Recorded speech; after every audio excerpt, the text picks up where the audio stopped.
Assalamualaikum warahmatullahi taala wabarakatuh. Salam bahagia, salam pencerahan, salam pertemuan untuk teman-teman yang berkesempatan bersama dengan saya. Apa khabar Saudara Mustafa Ilyas? Saudara Muhammad Fuad, Waalaikumsalam dari Gombak Saudara Muhammad Fuad. Puan Hamidah Kamat, Saudara Syarul Azam, selamat malam. Begitu juga dengan Saudara Zamari LC, Saudara Anwar Jubin, Saudara Pak Malau. Apa khabar Pak Malau? Dagang Pak Malau, dagang bertempat, dagang saya terbuang layu. Saudara Satria Setiawan daripada Mengelembu, Saudara Alif Yamin Ayam, Mak Kilau Kebangkitan Pahlawan, insya-Allah, alhamdulillah. Saudara Hamzah Dul, Saudara Mustafa Ilyas, Syah Ibrahim. Apa khabar Syah? Moga sihat walafiat. Begitu juga Saudara Puan Zamilah Zulaika Mahaza Ehsan, Waalaikumsalam. Saudara Muhammad Yusuf Hamzah, Saudara Puan Hamidah Kamat, terima kasih. Puan Zainab Idris, Saudara Ishak Mat Zain, begitu juga Saudara Ahmad Mak, Waalaikumsalam. Hijau Bumi Tuhan, mudah-mudahan begitu keadaannya. Saudara Abdul Bedal, Saudara Muhammad Syah, salam dari Merlimau, Melaka. Saudara Nick Aziz, Saudara Abu Nems, Jejak Rimba, salam ceria daripada Sungai Siput Perak. Yup, Kamal Awang, Saudara Jamuddin Samingan. Itu juga dengan Puan Nuriah Asyad. Apa khabar Puan? Doa saya anda sihat. Saudara Tailong, Perak kita yup. Gitulah keadaannya. Saudara Abu Nems dari Taiping. Hujan kat sana tu. Ahmad Yusuf, terima kasih. Salam pencerahan. Saudara Azmi Muhammad. Begitu juga Saudara Rafi Sam Cleaning, Ina Sharon, SAB Hakim Jaafar, Saudara Ismail Kasa, Puan Syarifah Hafifah. Apa khabar Puan? Saudara Abdul Hamid dari Kuantan. Apa khabar Cik Murad, Richard Bakri, Tuan Tanah Kedaung. Dan juga teman-teman yang tak sempat saya santuni, saya mohon maaf. Saudara, apa khabar Puan Rukiah, Mak Said, Saudara Abdullah Rahim. Dan teman-teman, jangan lupa like, share dan subscribe. Hari ini saya mungkin lalu sikit saudara, beritahu awal sebab saya makan ubat batuk, ubat sesama. Jadi keadaan masih lagi. Saudara Azrul Jalil, Saudara Ahmad Sofian Ali, ini teman di Instagram. Cuma saya minta anda jangan lupa like, share, subscribe. Bukan hanya di Facebook, boleh juga di Instagram. Saudara Syafri Zohdi, Saudara Abdul Hamid. Ini teman-teman di Instagram. Saudara Zainuddin AR, Cuk Sin, Mansur Wahab, dan teman-teman yang lain yang insya-Allah akan saya santuni. Saudara Awang Yusof, Saudara Oping, Saudara Rozani. Baik saudara, saya ingin memberi pencerahan apa yang berlaku pada negara kita. Semalam lah, ini laporan ni semalam sebenarnya, bukan hari ini saudara, yang dikirimkan oleh sahabat kita Saudara Rio daripada Muslim Melaya bersama dengan Saudara Jamil Idris. Menurut Saudara Rio, hari ini hari Isnin saudara, 27 bulan Jun, hari yang ke-829 COVID-19 melanda negara kita. Dan semalam nampak gayanya dari segi jumlah keseluruhan ada sedikit penurunan, tapi masih lagi di angka 2000. Saudara Wabzin, Saudara Ki Ryan. Kerana kemarin 2302, tapi semalam 2003, menjadikan jumlah angka yang terkumpul adalah 4,556,664. Jumlah kematian tidak ada laporan, yang sembuh juga tidak ada laporan. Cuma yang saya dapati, terdapat lebih kurang 7 negeri yang berlaku peningkatan jangkitan dan susut di 9 negeri. Sementara itu kita melihat di Selangor naik balik, naik kepada 690 daripada 667. Wilayah Persekutuan susut sedikit, daripada 664 kepada 517. Di Sabah ada sedikit susut, tapi angkanya masih lagi di atas 100, itu 113. Pulau Pinang masih tak cerai saudara, terus meningkat kepada 179 daripada 173. Perak susut tapi angkanya 101.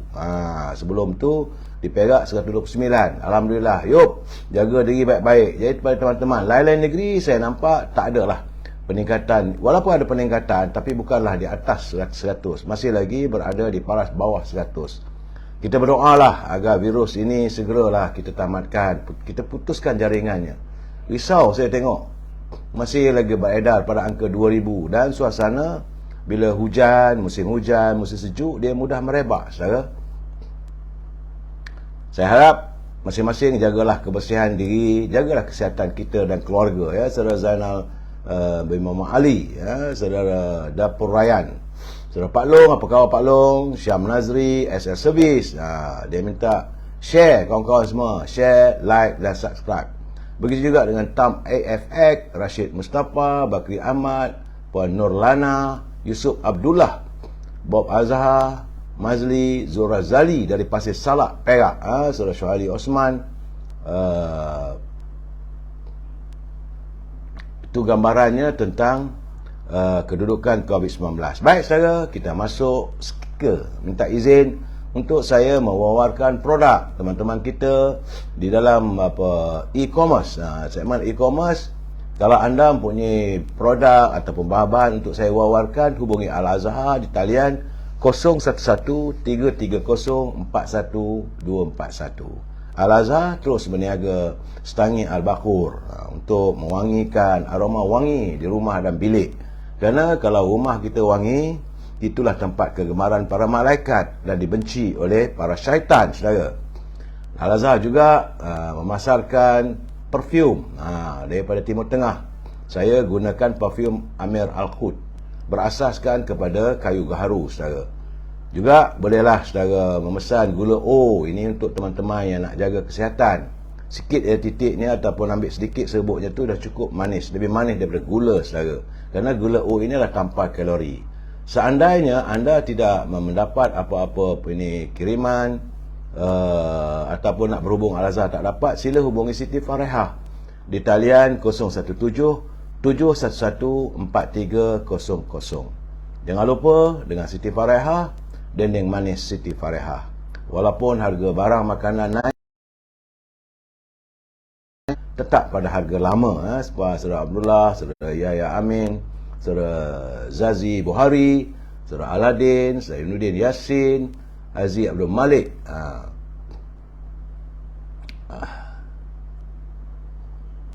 Baik saudara, kalau tak dapat, kalau saudara yang tinggal di Lembah Kelang nakkan buah-buahan, hubungi Syauqi di talian 012-357-5703. Untuk di Lembah Kelang, hubungi Nizam di talian 019-435-1203. Jangan lupa saudara, Popiah Sira Lady Maria. Saudara, saya mengharapkan anda jangan lupa subscribe juga di Instagram. Sebab saya tengok tadi dah ada gangguan. Kalau ada gangguan, tentulah terputus kita punya pencerahan. Baik saudara, kita masuk segmen naluri kehidupan. Saudara Abdul Rahman, SL Service, minta dia kata up 5K malam ni, semoganya. Dan inilah memberi kebahagiaan pada saya. Walaupun saya tak bersihat saudara. Ni laluk sikit saya minta maaf. Kalau bicara saya tersasur, saya minta maaf kerana saya baru makan ubat batuk, ubat sesama, laluklah sedikit. Suara pun tak seromantis dahulu. Saudara, dah tua, usia-usia begini. Baik saudara, sebenarnya Islam sentiasa mendorong untuk memupuk persaudaraan bagi mengelakkan timbulnya sifat hasad dengki, buruk sangka, mengumpat dan sebagainya. Jadi apabila kita melihat kekayaan orang lain, lebih baiklah kita berfikir dan mengkaji bagaimanakah cara mereka berusaha sehingga mereka memperoleh kekayaan itu. Jangan rasa dengki, jangan rasa hasad. Kemudian kita pula berusahalah sebagaimana yang mereka lakukan. Sepatutnya itulah cara yang sebaik-baiknya daripada kita menanam benih iri hati dalam diri saudara. Kerana benih iri hati ini jika dibiarkan, lama-kelamaan akan bercambah menjadi hasad dan dengki saudara. Apabila hasad dan dengki itu tumbuh meliar, ia akan menyebabkan terputusnya hubungan silaturahim. Akhirnya, hubungan yang dahulunya baik akan musnah begitu saja. Alangkah ruginya saudara. Kerana orang yang memiliki sifat dengki sentiasa hidup dalam gelisah. Orang yang rasa dengki, dia selalu hidupnya gelisah saudara. Jiwanya tidak tentram. Kerana setiap ketika mereka sentiasa berfikir bagaimana mahu menandingi kelebihan yang ada pada orang lain. Jadi dengan hanya cara ini saja sifat iri hatinya akan hilang. Tetapi muncul satu sifat lain, iaitu sombong ataupun bangga diri, saudara. Ya, Fauzan Abdul Samad, saudara Syarum Yahya, saudara Syuala Osman, Jaka Linglung. Kerana saudara, Rasulullah SAW bersabda, pesan baginda kita supaya menjauhi sifat ini, kerana ia didorongi oleh hawa nafsu untuk menjadikan pelakunya seorang yang angkuh dan sombong. Baginda Rasulullah juga mengingatkan kita supaya tidak masuk syurga, kerana kata baginda tidak masuk syurga. Mereka tidak masuk syurga mereka itu sehingga mereka beriman dan menegah daripada saling berdengki dan menjauhkan diri daripada tali silaturahim ataupun memutuskan ikatan persaudaraan. Ingat saudara, berusahalah kita jangan kita sampai ke tahap itu. Baik, usai naluri kehidupan ini adalah sebagai bimbingan yang sempat saya utarakan. Bila saya membaca ada bahan-bahan yang baik, elok perkongsian kita bersama. Dan begitu juga dengan mutiara kata kiriman Cikgu Hibil. Katanya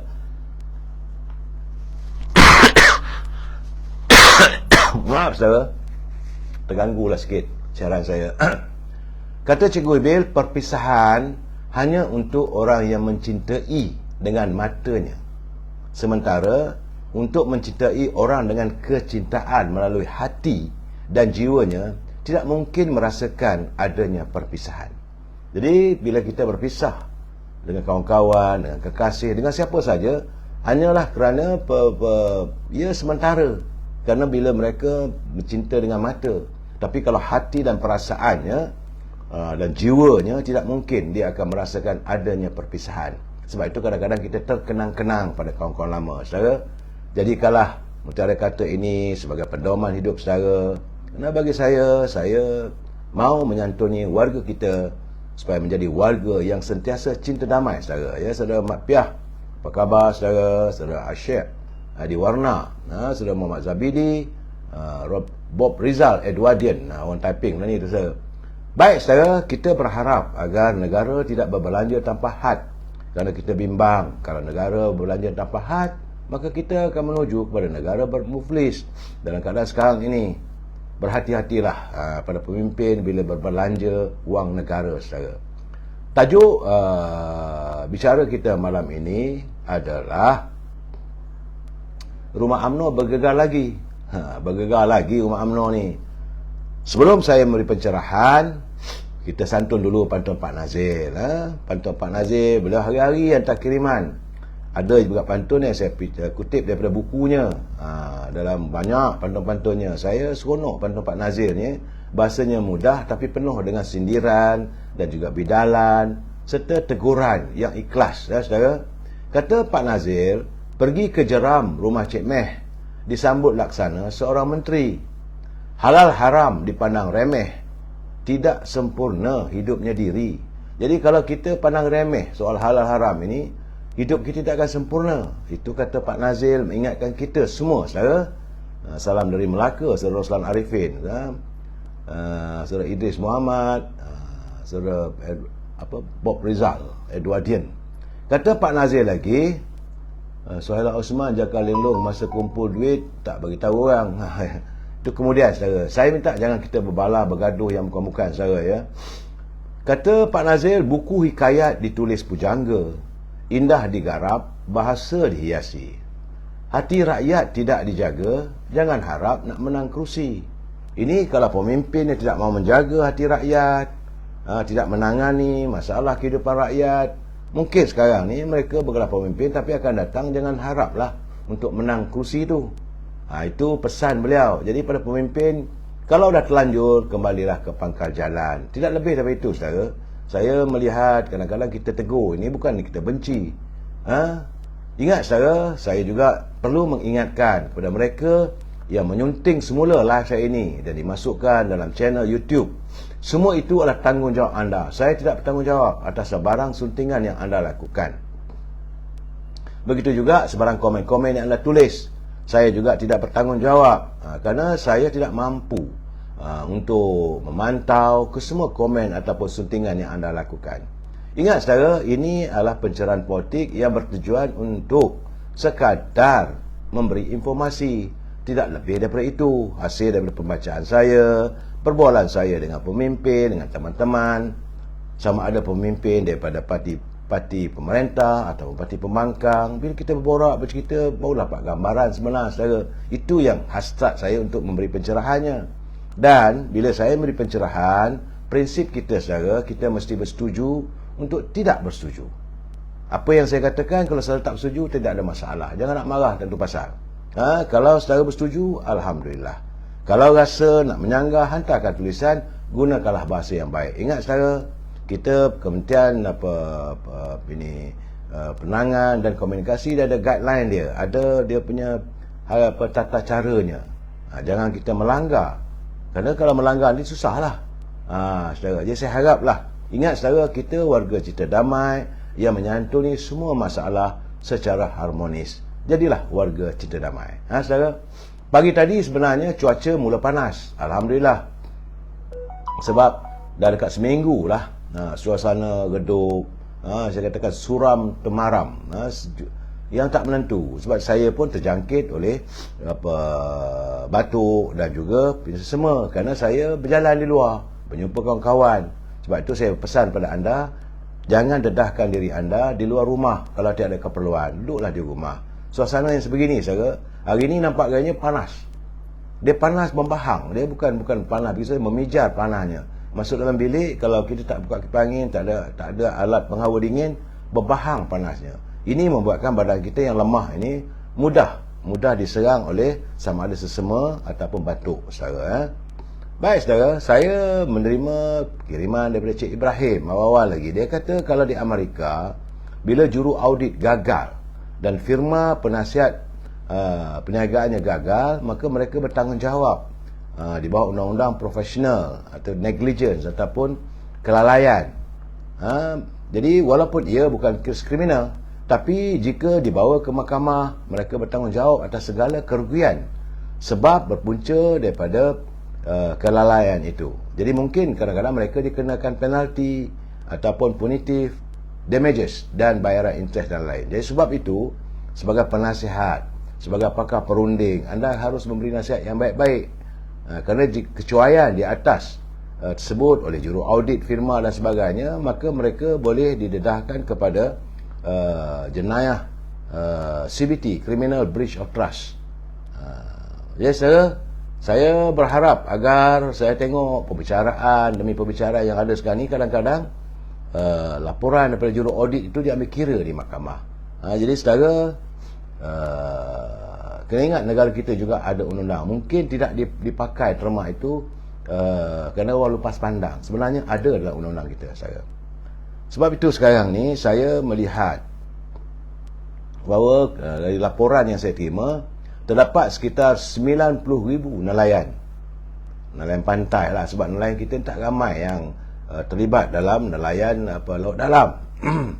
Kerana mereka ini ditindas oleh orang tengah yang semakin kukuh, mempengaruhi kira-kira 90,000 nelayan kecil tempatan di seluruh negara. Mereka mengeluh sekarang ni ekoran nasib mereka tidak berubah sejak sekian lama dan mendakwa ditindas oleh pemain industri gergasi dalam sektor perikanan. Jadi nelayan kecil katanya sekitar 70,000 membabitkan nelayan warga bangsa Melayu kita ni. Mereka mendakwa hasil laut yang mereka perolehi kadang-kadang terpaksa dijual kepada orang tengah. Kerana orang tengah juga memiliki bot ataupun peralatan, dan bila mereka menjual pada orang tengah ni dengan harga yang rendah, kerana mereka tidak mempunyai akses ataupun laluan untuk memasarkan hasil laut kepada pemborong. Jadi penguasaan orang tengah yang sudah lama, memang lama dulu, saya ingat lagi waktu saya sekolah lagi, isu cerita orang tengah ni memang dah ada. Mereka lah menguasai warga nelayan. Sebab itu kehidupan warga nelayan kadang-kadang sukar untuk keluar daripada kelompong kemiskinan. Jadi penguasa orang tengah telah lama yang telah membentuk rangkaian mereka. Ini menyebabkan orang tengah inilah yang menentukan harga ikan di pasaran, sehingga ikan rakyat seperti pelaling, ikan kembung, yang dijual dengan harga sampai ke tahap 15-18 ringgit sekilo. Dan keadaannya kadang-kadang bila kita kata kenapa mahal, mereka menjadikan cuaca sebagai alasan. Di sinilah kita mengharapkan agar Kementerian Pertanian dan Perikanan menggandakan usaha. Saya mohonlah kalau boleh, jika ada peruntukan, berilah peruntukan pada nelayan kita supaya mereka bebas daripada cengkaman orang tengah ni. Mereka inilah parasit-parasit yang menjadikan kehidupan rakyat, kehidupan nelayan kita berada dalam keadaan sukar, nak keluar dari kepompong. Sebab hasil laut ni kadang-kadang ada, kadang-kadang tak ada. Bila tak ada, mereka terpaksalah meminjam, berhutang dan sebagainya. Saya tahu sebab saya juga adalah anak nelayan. Saya dapat melihat bagaimana untung nasib warga nelayan ini. Walaupun harga ikan mahal di pasaran, tapi kerana itu tidak dikuasai oleh mereka. Sebab itu sewajarnya Kementerian Pertanian dan yang menjaga hak ehwal perikanan juga mempergiatkan usaha supaya nelayan kita dapat memasarkan hasil mereka melalui saluran yang benar. Dan kerana sekarang ni sangat-sangat kita menghadapi harga makanan yang tak menentu.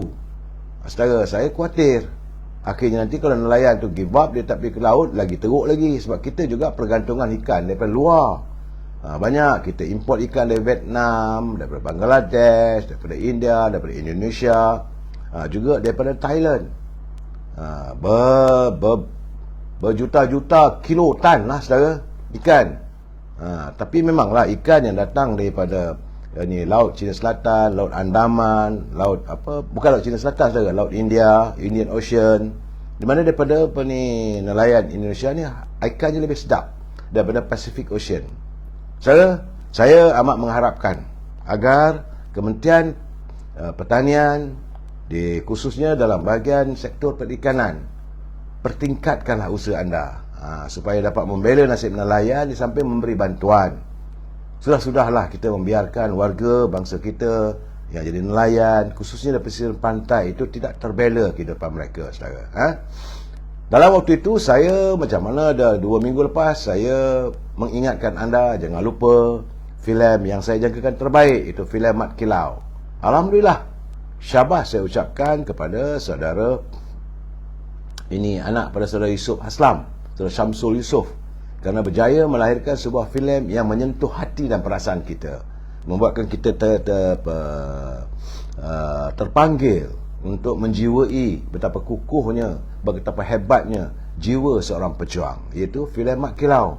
Saya dikabarkan sehingga semalam kutipan mencapai angka 38 juta. Jadi saya haraplah kalau boleh semua warga kena tengok filem ini supaya kita dapat jadikan itu sebagai pedoman, dapat menyedarkan kita betapa susahnya pemimpin terdahulu mahu memerdekakan negara kita ini.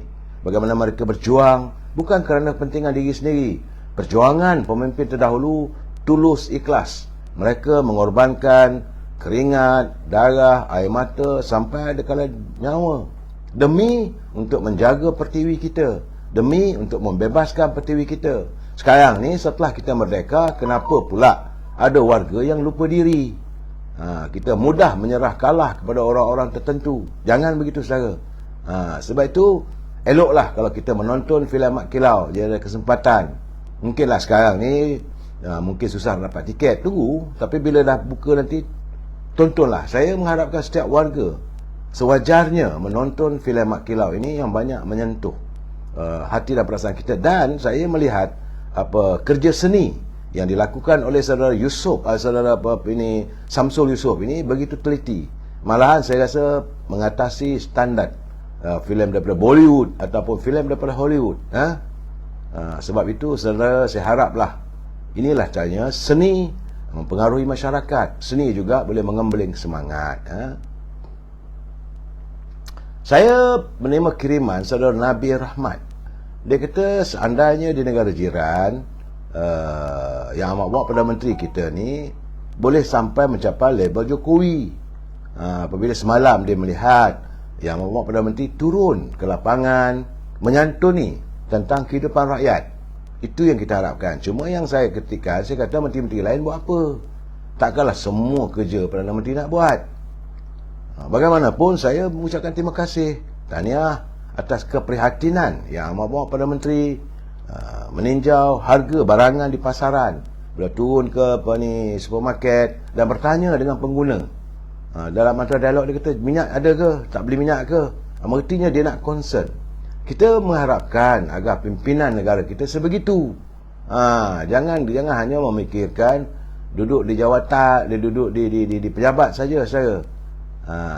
Dan sekarang ni saya juga seronok bila melihat bagaimana kepimpinan UMNO Johor, di bawah pimpinan Yang Berhormat Datuk On Hafiz. Beliau bukanlah ketua perhubungan, tapi beliau dinobatkan sebagai Yang Amat Berhormat Menteri Besar. Katanya telah pun dapat menyelesaikan persoalan pemilikan unit rumah pangsa di Setulang Baru kepada 56 keluarga setinggan yang asalnya menetap di laluan keretapi Tanah Melayu. Itu saya kata, kalau tak keadaan stabil, macam-macam perancangan boleh kita lakukan. Hari ini Johor sudah pun stabil, maka mudahlah Yang Muhammad Menteri Besar, Datuk On Hafiz melaksanakan tugas. Kalau tak stabil, susah. Macam sekarang ni, nak kata stabil macam mana? Macam mana kita kata stabil sedangkan yang menguasai kerajaan ada 3 buah parti yang masing-masing saling memandang serong antara satu sama lain, saudara. Itu keadaannya. Dan saya agak terperanjat. Mudah-mudahan itu tidak berlaku. Kerana saya juga menerima kiriman. Kabarnya pejabatan ini pendaftar pertubuhan katanya menolak keputusan suara ahli akar umbi berhubung dengan pindahan perlembagaan UMNO ini diadakan selepas PRU, selama 6 bulan selepas PRU. Saya mengharapkan berita itu tidak benar, saudara. Kerana kalau benar benda itu berlaku, saya bersimpati dengan Pak Yang Berhormat Perdana Menteri.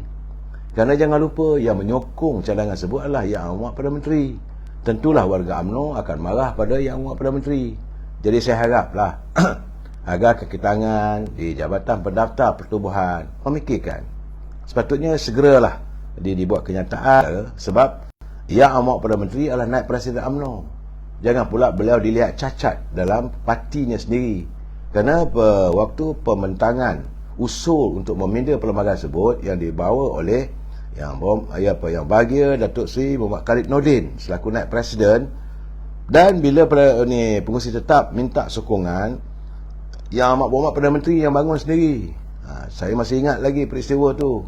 Jadi janganlah pula pegawai di kementerian yang menjaga di bahagian Jabatan Pendaftar Pertubuhan jangan mengulangi kesilapan masa lalu.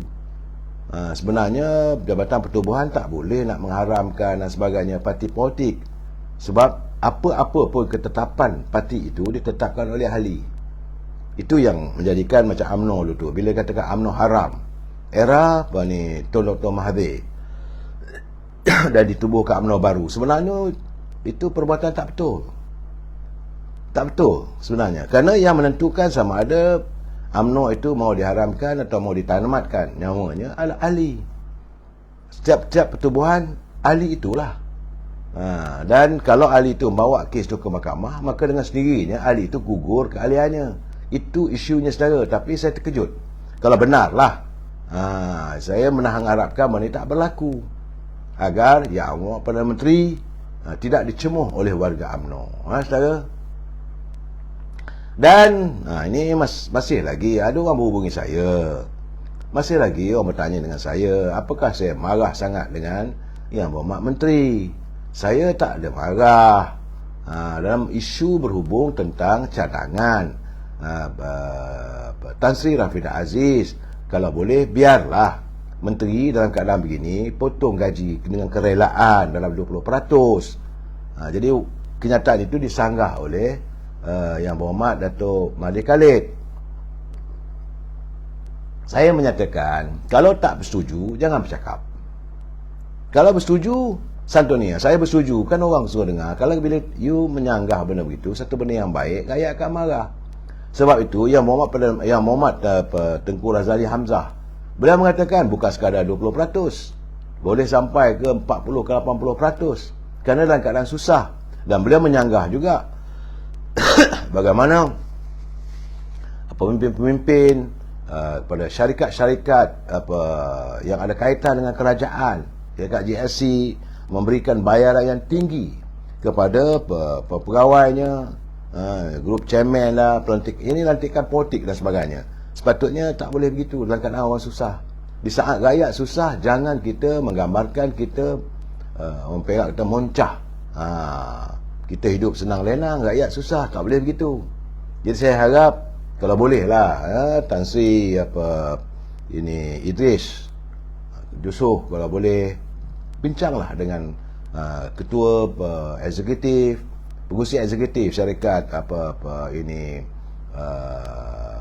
Felda FGBP. Tunggu dulu, kerana waktu tak sesuai. Sebab sekarang ni harga minyak tengah jatuh ni, dan kedudukan di pasaran juga masih lagi dalam keadaan in the limbo. Sepatutnya kalau nak naik gaji pun tunggu dulu. Bila keadaan sesuai, okey, rakyat tak marah. Tapi di saat rakyat menghadapi kesukaran, jangan kita nafikan suasananya. Tapi dilihat pemimpin mengambil gaji yang besar, tentulah rakyat akan marah. Itu saja yang saya katakan, lain tak ada. Saudara, sebab itu sekarang ni kalau boleh menteri-menteri yang bergaji besar dan sebagainya, dengan rela hati, apa salahnya buat pengumuman, kami kalangan ahli jemaah menteri bersetuju untuk memotong gaji kami sebanyak 20% sebagai tanda empati ataupun keprihatinan kami terhadap untung nasib rakyat. Tentulah rakyat akan, inilah pemimpin. Sebab kita akan menghadapi pilihan raya. Jangan sampai rakyat merasakan pemimpin tu mereka lebih mementingkan diri mereka saja. Itu yang saya suarakan, saudara. Saya tak ada lain. Hari ni badan saya tak apa sihat, nak jerit pun tak boleh. Ada kawan telefon, dia kata jangan jerit. Okey, memang saya pun lalu sekarang ni. Khawatir pula saya bila lalu ni saya mengutarakan kata-kata yang tak baik. Maklum lawan negara lalu, saudara. Dan hari ini melalui media sosial apa semua, umat UMNO bergegar lagi lah. Ini berhubung dengan tindakan yang berhormat Datuk Seri Tajudin Rahman mengadakan sidang medianya ekoran daripada pelucutan jawatannya sebagai ahli Majlis Tinggi UMNO. Saya nak jelaskan bahawa beliau bukan dipilih. Jawatan beliau sebagai ahli Majlis Tinggi UMNO bukan dipilih. Beliau adalah dilantik. Bila dilantik, kalau Presiden Parti tak nak meneruskan, Presiden boleh menghentikan. Dan bila cara dengar serangan itu macam-macam, habis semua diselongkar. Yang kisah masa silam dulu pun didedahkan. Untuk apa? Saya melihat saudara Datuk Ismail dari Ulu Kelang, dia menghantar kiriman pada saya. Dia kata dia merasa pilu hatinya bila melihat bagaimana nasib bangsanya sedang berantakan hanya kerana jawatan yang dilantik, bukan dipilih. Kalau beliau menang masa Majlis Tinggi UMNO tu, saya tidak yakin Datuk Seri Zahid Hamidi akan memecatnya. Tapi ini beliau dilantik, tiba-tiba dia buat sidang media mendedahkan semua. Dia kata dia bimbang, sebab dia kata kenapa tidak kita mengambil iktibar bagaimana warga Red Indian. Red Indian ini di Amerika, itu adalah pribumi asal di Amerika. Jadi akhirnya Red Indian di Amerika pupus. Yang terpahat hanyalah pada nama helikopter, iaitu Apache. Jadi mungkinkah bangsa ini akan terpahat hanya pada terapi tanah Melayu? Ini adalah merupakan musibah nanti. Sepatutnya kita harus bermuhasabah bersama. Beliau tidak bersetuju dengan cara Datuk Seri Tajudin mengadakan sidang media dan menghamun Presiden dan Majlis Tinggi UMNO dan sebagainya.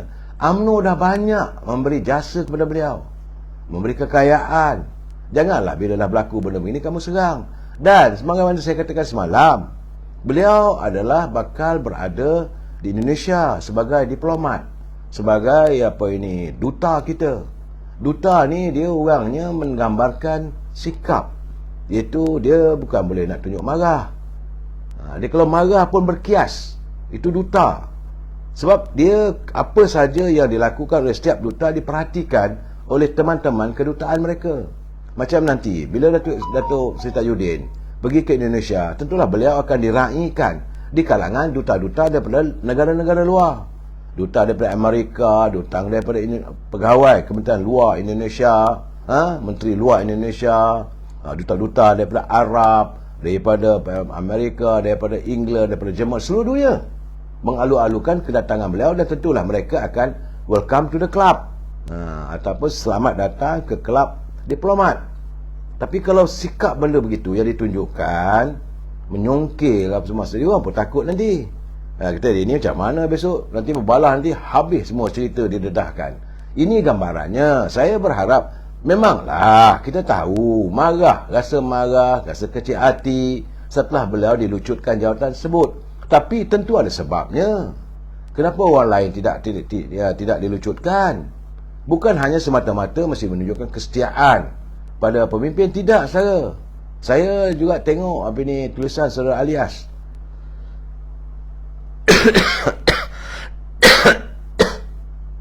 Menurut saudara Alias, dia kata Datuk Seri Tajuddin dah dapat segala-galanya, hidup kaya-raya sampai tak terkata, semata-mata kerana penglibatannya kerana UMNO. Tapi akhirnya dia menempelak parti UMNO dan presiden pula. Dari saat masa UMNO terumbang-ambing, rasa masing-masing dilihat tak berselera dengan UMNO. Kenapa tak timbul benda-benda ini semua waktu itu?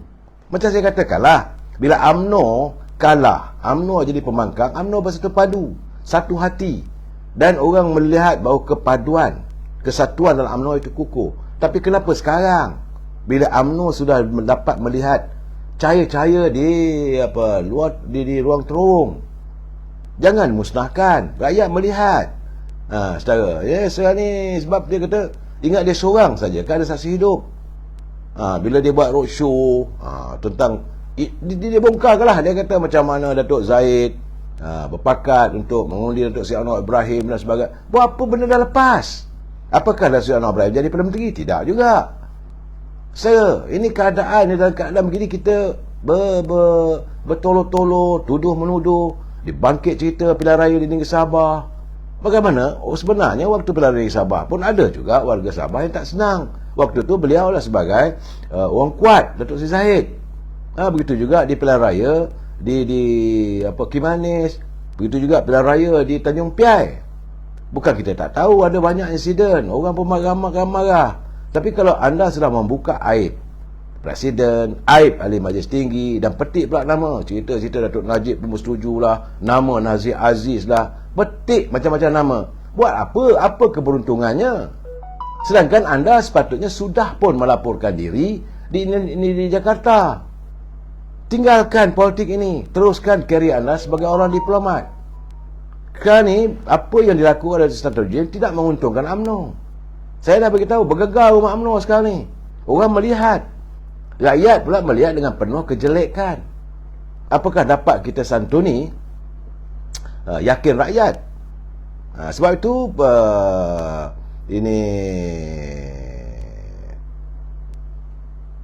ini kenyataan mana? Kenyataan apa? Dia kata satu kenyataan lagi, bekas Ahli Majlis Tinggi UMNO Datuk Seri Tajuddin Rahman mendakwa wujudnya akuan bersumpah dalam kalangan ahli parlimen pada itu bagi menyokong Datuk Seri Anwar Ibrahim sebagai Perdana Menteri. Beliau turut digesa, katanya menandatangani akuan bersumpah sebut sehingga timbul isu jajaran baru. Ketika itulah jadi isu yang baru itu iaitu sedangkan dia kata no Anwar no DAP. Jadi dia kata dia sebagai saksi hidup. Jadi kita merasakan tak perlu lagi dibongkar semua tu. Dia dah mengulas perkara tersebut, ahli parlimen yang lain kata tak sudah-sudahlah. Sebab itu saya bersetuju dengan pandangan Saudara Syamsul Anwar Nasarah. Dia kata jadilah pemimpin yang bertanggungjawab. Sebab dia bukan hanya menegur Datuk Seri Tajuddin, dia juga menegur Tan Sri Anwar Musa. Dia kata Menteri Komunikasi dan Multimedia Tan Sri Anwar Musa dinasihatkan, usahlah menimbulkan suasana tidak tenteram dalam parti dengan membuat andaian kononnya akan ada lagi ahli-ahli UMNO yang bakal dipecat. Menurut Datuk Seri Syamsul Anwar Nasarah, sebagai ahli parti, ahli Parlimen Keterian itu harus menjadi pemimpin yang bertanggungjawab. Dulu dia jadi susah agung, sekarang jadi ahli biasa. Biasalah saudara. Kita ada masanya kita di jajaran arus perdana. Bila masanya kita tidak jadi di situ, kalau kita sayang pada parti kita, janganlah kita ungkit yang bukan-bukan. Jadi jika kita mahu orang menghormati kita, maka kita juga mesti menghormati orang lain. Jadi UMNO parti yang sudah begitu lama di negara ini. Kekuatan dan imej parti ini bergantung pada kita. Itu kata Datuk Syamsul Nasarah. Jadi tidak perlulah kita lakukan sesuatu yang boleh merosakkan parti hanya kerana dilihat tak ada orang nak jaga parti dan sebagainya. Sudahlah. Begitu juga dengan Datuk Sri Tajuddin. Beliau kena ingat keberadaan beliau di Jakarta nanti sebagai duta adalah mewakili kerajaan yang insya-Allah kalau UMNO Barisan Nasional memerintah. Kalau bukan UMNO Barisan Nasional, apa nak jadi? Apakah anda tak memikirkan masa itu? Kita lebih kurang macam Amerika jugalah. Di Amerika, kalau sebuah parti itu menguasai kerajaan, sama ada parti Demokrat ataupun parti Republican, bila naik saja presiden Amerika itu daripada parti Republican, semua pegawai duta itu datang daripada parti Republican. Tapi kalau Republican kalah, maka naik Demokrat, maka semua duta-duta kena berhenti. Jadi apakah Datuk Sri Tajuddin mahu melihat kalau UMNO kalah nanti, kalau UMNO tidak berada di anjung kuasa di Sri Perdana, maka jawatan beliau sebagai duta pun nanti akan hanyut. Jadi buat apa dikacau, dikocakkan? Jadi beliau harus melihat benda ni dan sikap sebagai begitu. Jadi saya tengok juga tulisan saudara Rizal daripada Endau. Dia kata yang Muhammad Sri Tajuddin sudahlah. Dulu jangan lupa Datuk Lokman Adam pun dipecat. Sedangkan Datuk Lokman Adam dipilih, bukannya dilantik. Beliau dipilih sebagai Majlis Tinggi, tapi bila beliau dipecat, tidak pula dia membongkar semua masalah dalaman parti. Bahkan beliau menang bertanding. Jangan lupa saya, jawatan itu dia menang. Orang yang top 10 lah, top 10 ke top 5 pun dah kena pecat. Tak ada pula dia nak mengaruh apa semua, buat press conference. Jadi kita kalau boleh ikutlah perlembagaan. Setiap kenyataan kita kena fikir. Tak perlulah diwawarkan apa-apa lagi soal pemilihan parti. Nak bertanding kemudian lah. Ini cerita pula begini. Jadi seolah nak antuk pula antara presiden parti dengan Perdana Menteri. Ini satu tindakan yang tidak baik. Saya tak boleh bercakap kuat hari ini sebab bagi saya dah tak berapa sihat, tapi saya perlu menjelaskan. Saya nak bagi tahu, saya pun sama juga macam ahli UMNO yang lain. Kami tak ada peluang pun duduk di atas. Tak pernah jadi Majlis Tinggi, tak pernah menimba kekayaan, tak ada jadi ahli parlimen. Jadi anda dah pernah duduk menikmati kenikmatan hasil daripada perjuangan UMNO. Dapat jadi Timbalan Menteri, dapat jadi pengurusi JLC dan sekarang jadi duta. Bersyukurlah. Hanya kerana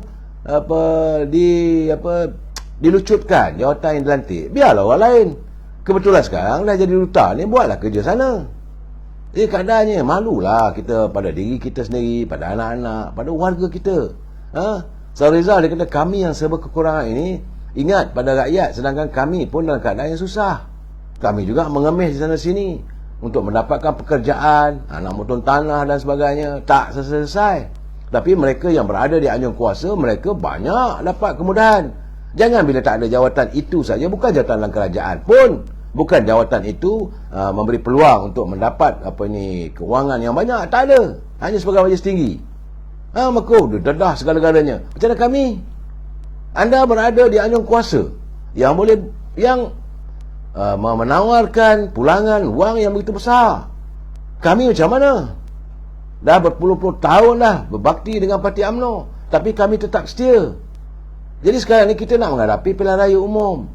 Secara terus terang saya katakan, pilihan raya umum is around the corner. Sebabnya sekarang ini sudah pun Suruhanjaya pilihan raya sudah pun mengadakan mock ataupun unjuran ataupun latihan untuk melatih pegawai-pegawainya bagaimana untuk mengendalikan pilihan raya umum yang bakal berlaku. Kerana kali ini jumlah pengundi yang mengundi terlalu ramai. Kena jumlah peningkatannya. Ada undi yang bukan lagi dulu bawah 21 tahun, sekarang ni 18 tahun ke atas. Di samping itu bagi mereka yang selama ini tidak mendaftar juga secara otomatis menjadi pengundi. Dan sekarang ni saya tengok dalam kiriman kawan-kawan sudah pun berjalan usaha daripada Suruhanjaya pilihan raya mengadakan latihan ataupun mock pilihan raya. Artinya pilihan raya dah is around the corner. Kalau orang tanya dengan saya cakap terus terang. Saya kata besar kemungkinan pilihan raya umum akan diadakan bulan Ogos. Pandangan saya. Sebab sekembalinya warga kita yang menunaikan haji. Sebab dulu-dulu pun berlaku begitu. Dan sebelum kita menyambut sambutan ulang tahun kemerdekaan negara kita 31 Ogos. Dan sepatut bila dapat kita menubuhkan kerajaan sebelum 31 Ogos, itulah yang terbaik. Supaya kita negara dapat merayakan ulang tahun kemerdekaan dan membentangkan bajet. Dan kita mempunyai cukup ahli-ahli parlimen yang tidak lagi membuat onar. Artinya tak ada sangkut-sangkut. Biarlah sebuah kerajaan, tak kisah. Saya dah cakap berkali-kali, saudara, tak kisahlah siapa pun nak jadi kerajaannya. Tapi bukanlah kerajaan tempelan. Bukanlah kerajaan yang dibentuk dalam keadaan penuh kesongsangan. Sebab dalam kerajaan hari ini, saudara, adalah kerajaan yang songsang. Kerana UMNO tidak baik dengan PBM. Walaupun mereka kata kami tak ada begitu. Tak ada, itu cakap saja. Begitu juga UMNO dengan PAS. Masing-masing nak menunggu bila ada pilihan raya, bertempurlah. Jadi dalam keadaan sekarang ni, apakah dapat disantuni kehidupan rakyat? Ini persoalannya, saudara. Sebab itu kita merasakan, memanglah pilihan raya itu bukanlah the only solution. Bukanlah solusi yang terakhir ataupun the only satu-satunya untuk menyelesaikan masalah kemelut kehidupan rakyat. Tidak. Tetapi paling tidak, sebuah kerajaan yang boleh menangani secara holistik. Sebab sebuah kerajaan yang mantap. Ini hari ini, kalaulah cadangan datang daripada PBM, orang UMNO mungkin tak setuju. Kalau datang daripada PAS, orang PBM mungkin setuju, tapi UMNO tak setuju. Kalau datang daripada UMNO, cadangan nak menyelesaikan masalah harga ayam ke, masalah minyak ke, masalah tentang kemerosotan ekonomi ke, nak disantun kehidupan rakyat ini, sukar. Kerana kalau datang cadangan daripada UMNO, sebab dalam situ dua parti lain lagi, mereka tidak akan bersetuju. Sebab itu saya mengatakan besar kemungkinan boleh berlaku sabotaj antara satu sama lain. Tambah-tambah lagi bila mereka menyedari pilihan raya is around the corner. Jadi cukup-cukuplah, saudara, kita berada dengan masalah. Saya mohonlah pada pemimpin, jangan dikeruhkan suasana. Kesianlah pada rakyat yang menderita. Anda tidak terasa, kami rakyat terasa. Bila anda di atas tu bercempera, bila rumah UMNO bergegar dengan segala permasalahan, lepas sorang-sorang, kemudian kata nak pecat, tak ada pun. Saya bertanya dengan Presiden sendiri, tak ada. Dan apa yang berlaku terhadap Datuk Seri Tajudin tu, dia sendiri kena tahulah kenapa dia dipecat. Ceritalah yang benar. Bagi saya tak payah nak cerita pun dah. Sudah dah. UMNO kita perkukuhkan sebab kita nak menghadapi pilihan raya. Itu keputusan parti. Sepatut kita sebagai ahli parti, kita wajib patuh. Bukan kita boleh membuat tindakan sendiri. Kalau kita tak bersetuju, orang majoriti bersetuju, kita kena diamlah. Itu cara budaya berparti. Kalau di Kelantan orang kata kalau main parti lah, bukan ikut kepala kita saja. Ini saya tahulah Datuk Seri Tajudin ni memang sikap dari dulu lagi, zaman pemuda bukan saya tak kenal. Dia kira kepala dia saja. Kalau tak setuju, mulalah berantakan. Jadi berapa lama Presiden harus sabar? Itu keadaan saya. Sebab jadi sekarang ni saya melihat di saat negara mengalami kemelutan kehidupan yang sukar, saudara. Biarlah pemimpin jangan berantakan. Kita nak adakan pilihan raya. Dalam suatu saat kita nak malam pilihan raya ni, saya tengok sekarang ni, memang semalam, beberapa malam dulu saya katakan bahawa yang ada ruang, ada peluang untuk memenangi pilihan raya kalau UMNO dalam keadaan berantakan yang sebegini adalah Parti Keadilan. Tiba-tiba saya dengar ucapan semalam kemarin, ucapan Datuk Seri Anwar Ibrahim bila beliau melancarkan dia panggil Malaysia Now yang diusahakan oleh Rafizi. Saya terkejut. Saya amat terperanjat. Takkanlah begini cara bicara seorang calon pemimpin nak jadi Perdana Menteri. Memang dulu kita dengar beliau seorang orator, seorang satu pengungkap, seorang pembicara yang hebat. Memang kita tak nafikan, tapi ayat-ayatnya yang digunakan biarlah tersusun. Tapi bila saya dengar perkataan, takkanlah seorang calon Perdana Menteri boleh mengutarakan rakyat nak mentekan darah. Ini bahasa yang cukup kurang sopan. Saya terkejut kenapa Datuk Seri Anwar Ibrahim cakap begitu. Apakah ini gambaran beliau seorang yang berjiwa besar?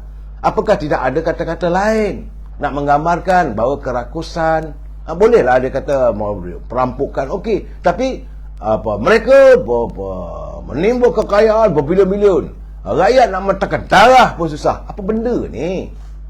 Kalau yang mengutarakan bicara begitu adalah daripada Datuk Saudara Mat Sabu, okeylah kita tahu.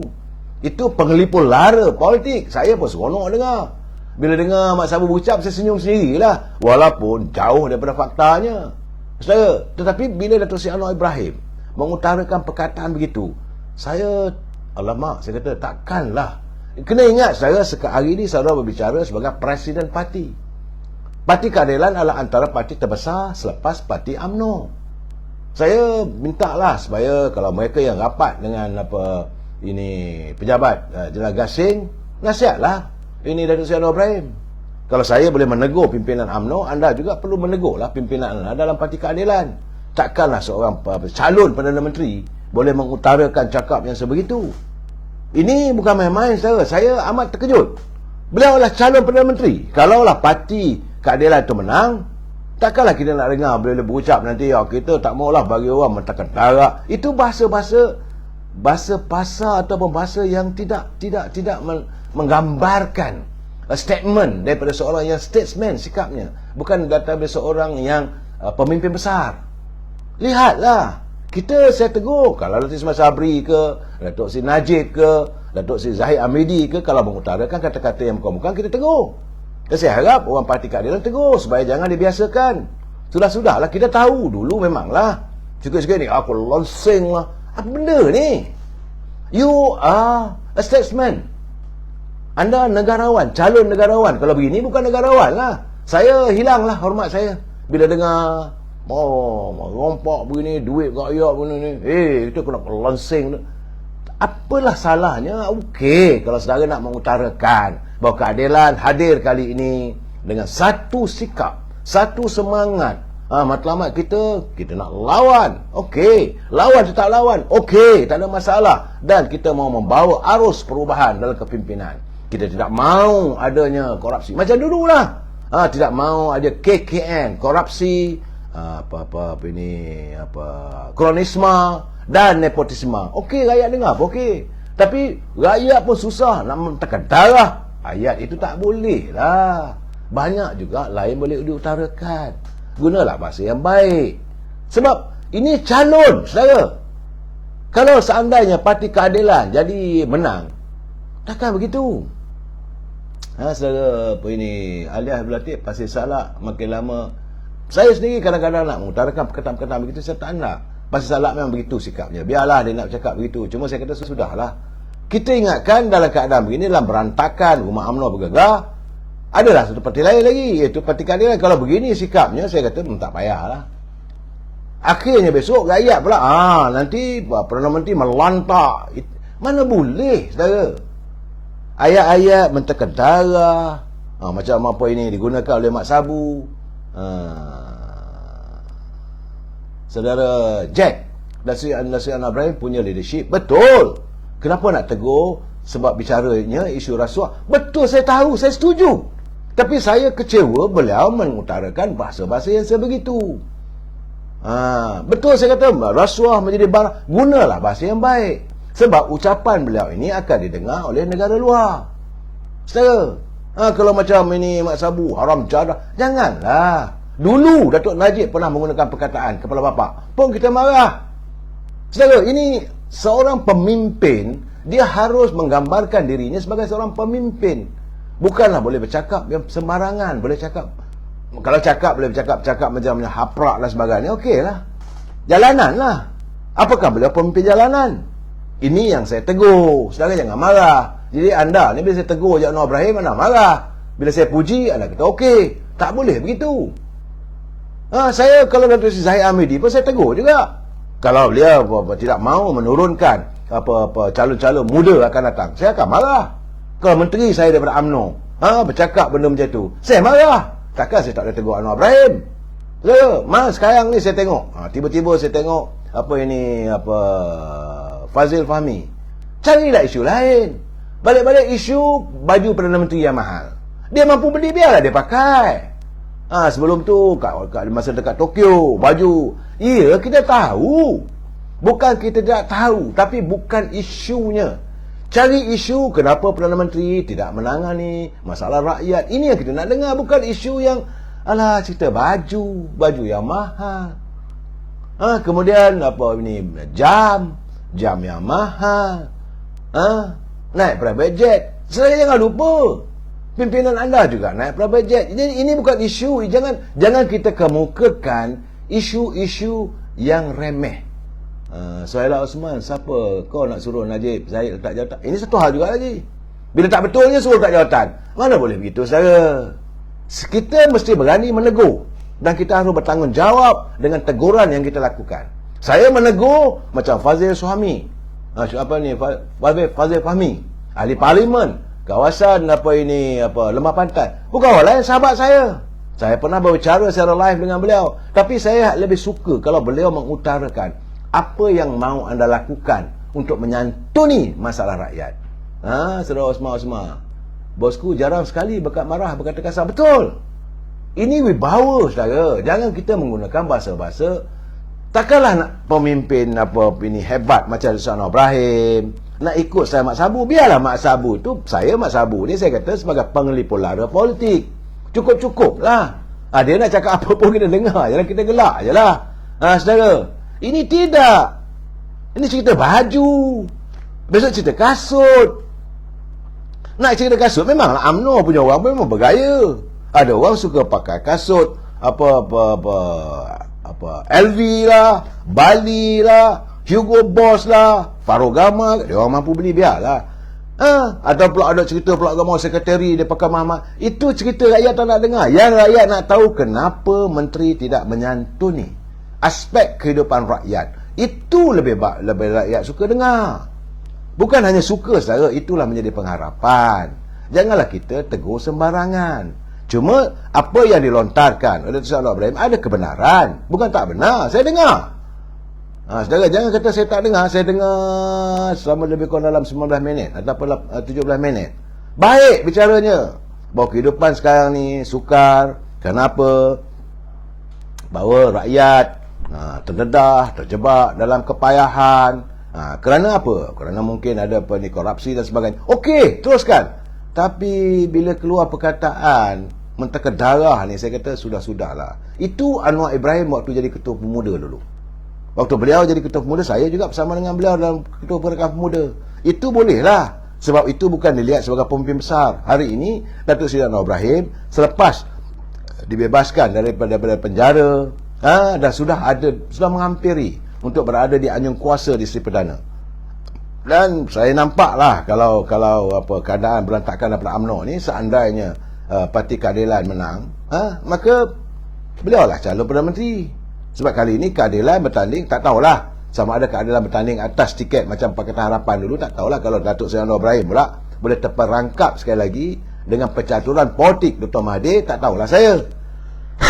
Sebab kabarnya mereka masih lagi kukuh dalam bentuk Pakatan Harapan, iaitu Parti DAP, Parti Amanah dan juga Parti Keadilan. Memanglah dari segi sokongan rakyat yang anti kerajaan memang ada. Itu kita tak boleh nafikan. Dan mereka sudah dilihat sebagai alternatif seandainya kepimpinan kerajaan hari ini dilihat gagal menangani masalah rakyat. Jadi alternatif ada pada mereka. Tetapi kalau bahasanya sebegitu, tentulah rakyat pun tak setuju. Saya memang tak setuju. Sebab itu saya mengharapkan agar UMNO jangan terus berantakan. Kita masih ada ruang lagi. Rakyat masih ada percaya. Tapi apabila kamu mendedahkan segala-galanya, yang kamu dedahkan pun bukanlah tentang kepincangan dalam kepimpinan. Hanya isu-isu yang bercorak peribadi. Tentang jawatan, nak bertanding, masalah nak lantik orang daripada menteri. Itu bukan isunya. Tapi kalau kena lihat, saya yakin ahli-ahli UMNO pun faham kenapa Datuk Seri Zahid Hamidi dibawa ke mahkamah. Kerana beliau mahu mempertahankan UMNO tidak duduk di bawah parti PBM. Ini jelas, semua orang dah tahu. Beliau mahu mempertahankan UMNO, tak apalah seret dengan ke mahkamah pun dia lawan lah. Bagi dia lawan, tetap lawan. Tapi kita pula ni boleh mudah terpengaruh. Kita pula nak jadi hakim. Bila dah kata begitu, salah semua. Sebab itu saya melihat kadang-kadang bila ada perbicaraan semua kita tunggu. Biar dulu. Macam sekarang ni, cerita Syed Saddiq sedang bicarakan. Cerita Lim Guat Eng sedang dibicarakan. Kita dengarlah. Jangan pula kita memberi komen. Kita bukan pakar undang-undang. Malah saya dengar apa yang disarankan oleh Datuk Zaid Ibrahim, beliau bekas Menteri Undang-Undang. Dia memberi gambaran macam-macam berhubung dengan perbicaraan Datuk Seri Najib, berhubung dengan perbicaraan Datuk Seri Zahid. Saya tak mau komen sebab saya tahu kadang-kadang ini boleh menjadi contempt of court. Tak sepatutnya. Biarlah kita letakkan kepercayaan yang tinggi pada rules of law. Sebab perlembagaan kita, rukun negara kita, dalam rukun negara menyebut kedaulatan undang-undang dan perlembagaan. Kita menjunjung. Tapi jangan tiba-tiba kita membuat komen yang bukan-bukan. Saya tidak bersetuju. Saya harap kalau anda tak setuju dengan Zahid Hamidi, kritiklah kepimpinannya. Apakah dia seorang yang lembik? Macam saya katakan, Datuk Tajuddin, anda tak ada kemampuan sekurang-kurangnya, walaupun okeylah nak kata apa pun Zahid Hamidi, tapi ingat, sejak beliau menjadi Presiden UMNO, 3 Perdana Menteri, 2 Perdana Menteri tumbang. Dr. Mahathir pun tumbang, Datuk Seri Tan Sri Mahyudin pun tumbang. Jangan lupa, ini realiti. Sama ada caranya begitu, itu soal lain. Itu strategi masing-masing berpolitik lah. Sebab saya mengatakan politik is the art of deceiving. Dan begitu juga saya melihat Datuk Ismail Sabri. Kita banyak andaian, tapi kalau saya melihat, dia dah bagi tahu pilihan raya akan dipercepatkan. Dia tidak akan berlaku Julai. Dia menyebut perkataan Julai. Saya yakin besar kemungkinan datang bulan Julai dia akan membubarkan parlimen. Sebab itu yang ada di mulutnya, Julai. Yang kedua, dia mengatakan tidak pernah pun berlaku penetapan tarikh pilihan raya dibincangkan secara terbuka. Betul. Dan dia pun faham bahawa kehendak perlembagaan negara ini, dia tidak ada kuasa untuk menetapkan tarikh. Dia akan menghadap Duli Yang Mahmudah Agung, memohon agar Duli Yang Maha Mulia Yang Pertuan Agong berkenan agar parlimen dibubarkan. Sebab dia tahu itu bukan kuasa dia, itu absolute power of the king. Jadi secara kita tengok, dan saya melihat tentulah ada arahan apabila pegawai-pegawai Suruhanjaya Pilihan Raya dah mula turun ke lapangan. Mungkin orang ni jaga begitu, orang ni jaga sini, orang ni jaga sini, dan ada dia punya mock pilihan raya. Ada usaha pilihan raya akan diadakan, macam mana nak melaksanakan pilihan raya ini. Jadi saya harap saudara, dalam keadaan begini, jangan kita benarkan diri kita terperangkap dengan emosi, dengan andaian, kemudian dengan persepsi. Dengar betul-betul apa yang berlaku. Sebab itu saya berusaha untuk memberi pencerahan saban malam supaya warga kita faham ini keadaannya. Saudara Syahira Osman, yang tak relevan tu kartel-kartel dan parasit memang jelas. Dalam politik ada kartel, ada parasit. Saya dah bercakap bertahun, berbulan-bulan dah bagi tahu rumah UMNO masih ada lagi kartel dan parasit politik yang kadang-kadang saya sebut nama perkataan apik lempang. Begitu juga yang di sekeliling Yang Amat Berhormat Perdana Menteri pun ada juga keliling kelalang. Yang mereka bukan menasihat dengan keikhlasan, sebab mereka ada vested interest ataupun ada nak jaga kepentingan peribadi, nak rapat dengan Perdana Menteri. Kalau aku dapat dengan Perdana Menteri, aku dapat projek. Mereka lupa bahawa rezeki datang daripada Allah SWT. Seorang insan, seorang Muslim yang merasakan kalau rezekinya datang daripada orang lain selain daripada Allah SWT, kufur iman. Saya berharap kawan-kawan semua jangan sampai sebegitu. Berdoalah kita agar negara kita ditadbir oleh pemimpin yang berwibawa, negarawan yang tidak menyalak yang bukan-bukan. Kita jumpa lagi malam esok. Wabillahi taufiq wal hidayah. Assalamualaikum warahmatullahi wabarakatuh. Selamat malam.